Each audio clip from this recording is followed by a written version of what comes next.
उत्तर प्रदेश के शाहजहांपुर में वर्ष 2002 में 3 बच्चियों की गोली मारकर हत्या मामले में न्यायालय ने 2 दोषियों को सजाए मौत सुनाई है।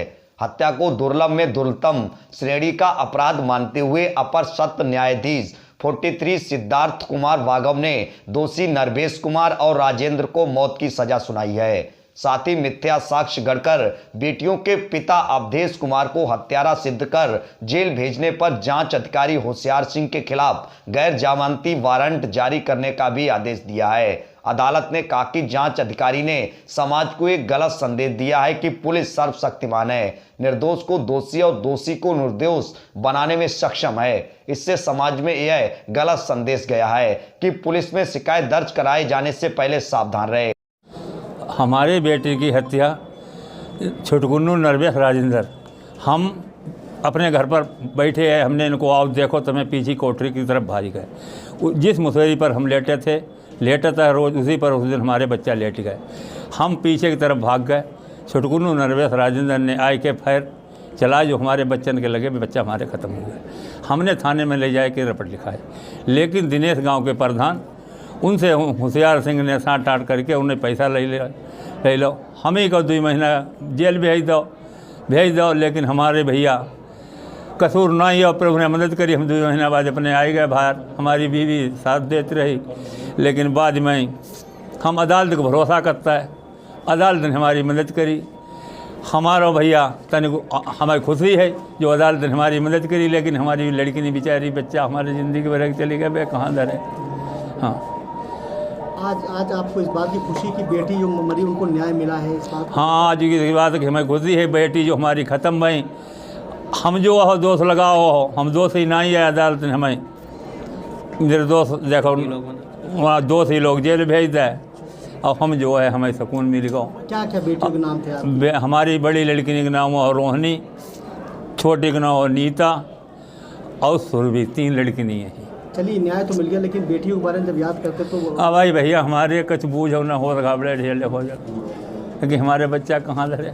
लेकिन ये मानते हैं भारत की न्याय व्यवस्था है वो सुनती है? हाँ सुनती है, हमारी सुनी टेर भैया, हमें अदालत को भरोसा हो, अदालत ने हमारी खूब सुनी। अब जो दरोगा जिसने आपको 2 महीने जेल भेजा, आप उसके लिए क्या मांग करते हैं? न्यायालय से क्या न्याय से मांग करते हैं? हम तो आज जैसे की फांसी था, बहू की फांसी हो।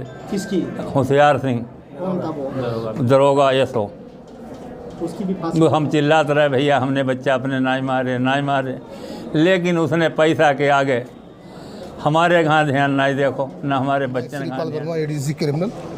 घटना जो है 15/10/2002 की है। बादी मुकदमा अवधेश कुमार निवासी ग्राम जेवा मुकुंदपुर थाना निगोई, उनकी 3 बेटियों को घर में घुसकर गोली मारकर हत्या कर दी गई थी। तो बादी ने 3 अभियुक्तों छुटकुन्नू नत्थूलाल, नरवेश और राजेंद्र, 3 लोगों के खिलाफ नामजद तहरीर देकर मुकदमा कायम कराया था। पुलिस आईओ जो इंस्पेक्टर थे उसमें निगोई के होशियार सिंह, उन्होंने मुलजिमानों को निकाल दिया और बादी को ही मुलजिम बना दिया और उसके खिलाफ चार्जशीट लगाकर न्यायालय भेज दी। न्यायालय में गवाह पेश हुए, मतलब जो लड़कियां 3 मरी थी उनकी माँ पेश हुई और गवाह पेश हुए। उनके आधार पर न्यायालय ने जो मुलजिम नामजद किए गए थे उनको तलब कर लिया और उनके खिलाफ ट्रायल शुरू हुआ और साथ में बादी के खिलाफ भी ट्रायल शुरू हुआ। सारे गवाह जब पेश हुए तो साक्ष्य में आया कि जो मुलजिमान नामजद किए गए थे उनको न्यायालय ने दोषी माना और उनको फांसी की सज़ा सुनाई गई, जिसमें एक अभियुक्त छुटकुन्नू उर्फ नत्थूलाल, इसके दौरान ट्रायल मृत्यु हो गई थी। 2 शेष बचे थे। राजेंद्र जेल में थे, नरवेश बाहर थे, दोनों को फांसी की सज़ा हुई। साथ साथ आईओ जो होशियार सिंह थे इंस्पेक्टर, उनके खिलाफ 194 IPC के लिए NBW जारी किया गया और एक गवाह जिसने झूठी गवाही दी, दिनेश कुमार, जो ग्राम प्रधान पद थे, उन्होंने झूठी गवाही दी थी कि बादी ने अपनी पत्नी को मारा है। अब मुझसे कहा कि ये मुझसे गलती हो गई है, तो उसके खिलाफ भी 194 IPC में NBW जारी हुआ। इस तरह आईओ होशियार सिंह और गवाह दिनेश कुमार सिंह, उनको भी न्यायालय में तलब किया गया, उनके खिलाफ मुकदमा चलेगा 194 IPC में। उनको भी 10 साल से लेकर आजीवन तक कारावास तक की सजा होगी। किस कोर्ट ने सजा सुनाई है? जे न्यायालय SJ 43, जज साहब हमारे जो हैं सिद्धार्थ वागव जी। उत्तर प्रदेश के मुख्यमंत्री योगी आदित्यनाथ ने आज बिना नाम लिए AIMIM सांसद और नेता असदुद्दीन ओवैसी को 2 टूक चेतावनी दे दी कि उत्तर प्रदेश में एक और शाहीन बाग बनाने की धमकी देने वालों के खिलाफ कड़ी कार्रवाई की जाएगी। यहां आपको बता दें कि कानपुर में एक बीजेपी के बूथ सम्मेलन में जनसभा को संबोधित करते हुए सीएम योगी आदित्यनाथ ने लगे हाथ अब्बा जान और चच्चा जान के अनुयायियों को भी कड़े शब्दों में कह दिया कि माहौल खराब करने वालों से सरकार सख्ती से निपटना जानती है। सरकार यही नहीं, योगी ने ओवैसी को समाजवादी पार्टी का एजेंट भी बताया। तो सुनिए असदुद्दीन ओवैसी व सीएम योगी को। CAA कानून को भी वापस लिया जाए। हमसे मीडिया वाले पूछ रहे हैं कि अगर नहीं करे तो क्या करेंगे।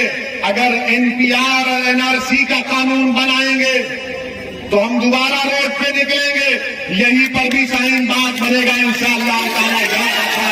आज यहां पर मैं चेतावनी दूंगा उस व्यक्ति को जो यहां पर सिटीजनशिप अमेंडमेंट एक्ट के नाम पर फिर से भावनाओं को भड़काने का कार्य कर रहा है। और भाइयों बहनों, मैं इस अवसर पर चाचा जान और अब्बा जान के अनुयायियों से कहूंगा कि वे सावधान होकर के सुन लें। अगर प्रदेश की भावनाओं को भड़का करके माहौल खराब करोगे तो फिर सख्ती के साथ सरकार निपटना भी जानती है।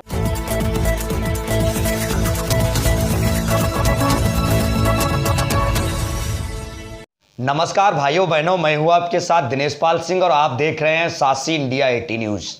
प्रधानमंत्री नरेंद्र मोदी ने 3 कृषि कानूनों को वापस लेने का ऐलान कर दिया है, लेकिन किसान संगठन अब भी आंदोलन खत्म करने को राजी नहीं है। बीते दिवस लखनऊ में किसानों की महापंचायत हुई, तो वहीं 27 नवंबर को संयुक्त किसान मोर्चा की फिर बैठक होनी है, जिसमें आगे की रणनीति तय किया जाएगा। किसान नेता राकेश टिकैत ने यह साफ कर दिया है कि कृषि कानूनों की वापसी ही नहीं, बल्कि जब तक उनकी बाकी मांगे नहीं मानी जाती तब तक आंदोलन जारी रहेगा। तो आइए सुनवाते हैं हम आपको राकेश टिकैत के इस बयान के लिए। हम तो वही चाहते हैं कि जिस कमेटी के आप अध्यक्ष रहे उस कमेटी बनी हुई है, अब दूसरी कमेटी बनाने की देश को जरूरत नहीं है और ना देश के पास में इतना टाइम है। अब आप स्पष्ट जवाब दो, आप अपनी ही बनाई हुई MSP की कमेटी को जो प्रस्ताव है उसको आप लागू करते हो या नहीं करते हो? देश के सामने स्पष्ट जवाब देश के प्रधानमंत्री को देना होगा। राकेश टिकैत, उसमें स्पष्ट जवाब है कि MSP गारंटी कानून देश के किसानों के लिए बनना चाहिए। वो मिनिमम सपोर्ट प्राइस जिसका जो मैकेनिज्म है, जो बनाने का फॉर्मूला है, वो भी गलत है, लेकिन हमने वो भी माना। इन्होंने अपने घोषणा पत्र में कहा कि हम स्वामीनाथन कमेटी की रिपोर्ट को लागू करेंगे। इन्होंने देश की जनता के सामने झूठ बोल के वोट लिया, स्वामीनाथन कमेटी की रिपोर्ट को लागू नहीं करा। जो C2+50 वाला फार्मूला था वो देश को लागू नहीं करा। उसके हिसाब से गेहूं का भाव 3200 रुपया क्विंटल बैठता है। हमने कहा कि हमने अभी मार्केट का भी मांग नहीं कर रहे। मार्केट के हिसाब से 15,000 रुपए क्विंटल गेहूं का भाव बैठता है। अगर 1967 को आधार वर्ष माना जाए, 3 क्विंटल गेहूं में 1 तोला सोना आता था। आज भी 3 क्विंटल गेहूं में हमको 1 तोला सोना दे दो।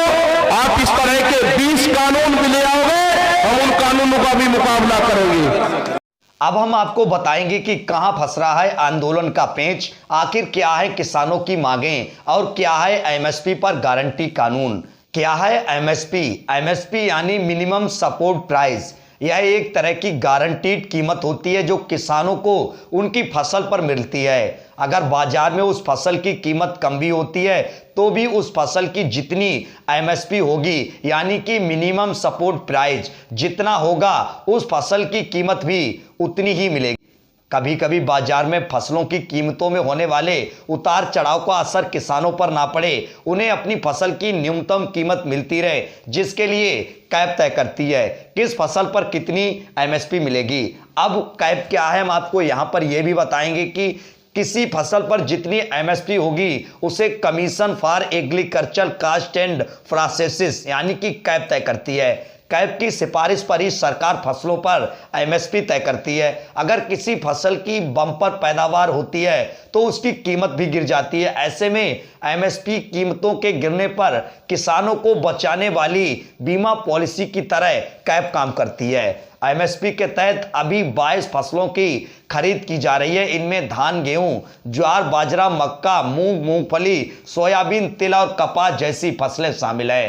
तो किसान नेता राकेश टिकैत ने यह पूरी तरीके से साफ कर दिया है कि जब तक एमएसपी यानी कि मिनिमम सपोर्ट प्राइस पर कानून नहीं बनेगा, गारंटी कानून नहीं बनेगा, तब तक उनका यह आंदोलन पूरी तरीके से जारी रहेगा।